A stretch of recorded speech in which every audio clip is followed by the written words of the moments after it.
Es una 2009 Honda Pilot 3.5 el motor Big Tech. El problema es de que hace un ruido. Parece que era el tensor de la banda, pero o un lister, pero no eso. Lo que es el tensor de la banda del tiempo. Miren.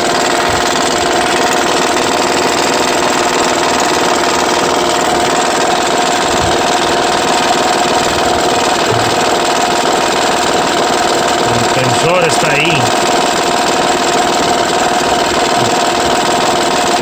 Ahí está dentro el tensor. Entonces está baile ahí.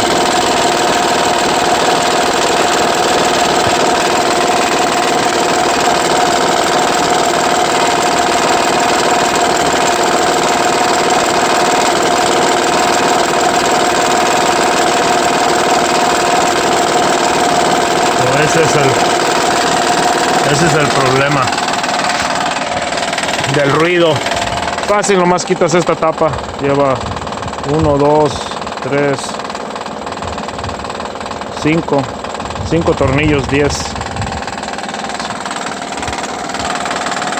Espero que le sirva a alguien.